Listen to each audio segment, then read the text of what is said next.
E ora voltiamo pagina, parliamo di un polo logistico del tutto nuovo, stiamo parlando di mobilità, andiamo in quella di Castelfranco Veneto a scoprire in questo servizio cosa è successo in questi giorni.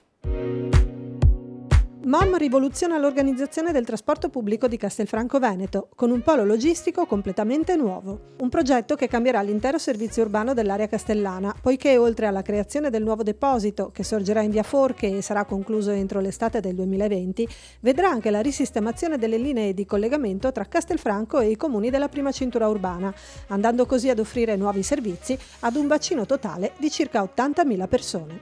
Un passo importante. Dopo Treviso, dove abbiamo presentato il nuovo deposito, adesso stiamo presentando il nuovo deposito a Castelfranco.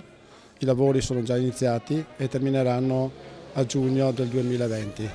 È un momento importante perché l'amministrazione comunale sta anche pensando alla costruzione dell'autostazione e quindi l'autostazione col deposito sarà sicuramente due infrastrutture importanti per la mobilità nell'area castellana. Un momento importante per Castelfranco, ma per la Castellana tutta, io dico, perché avremo un trasporto pubblico locale urbano e suburbano che sino ad oggi non aveva mai dato risultati positivi. La chiave di volta la vediamo nell'aver coinvolto i comuni di cintura e quindi facendo massa critica noi pensiamo di poter dare servizi ai cittadini che oggi non hanno, in equilibrio anche con le esigenze dell'azienda di trasporto pubblico che deve quadrare il bilancio. Il primo stralcio degli interventi è stato avviato da MOM nello scorso mese di dicembre su un'area di 20.000 m2, dove troveranno spazio un parcheggio deposito per circa 90 mezzi, impianti di depurazione delle acque reflue e di rifornimento dei carburanti, impianti per il caricamento di estintori e condizionatori.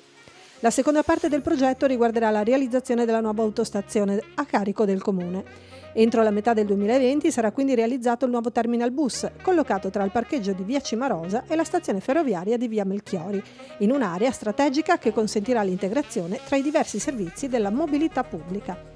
Un progetto decisamente importante che andrà a pieno regime nel 2021 e rientra nella più ampia strategia di sviluppo del trasporto pubblico locale che MOM ha avviato da tempo. Mobilità di Marca sta investendo moltissimo in infrastrutture.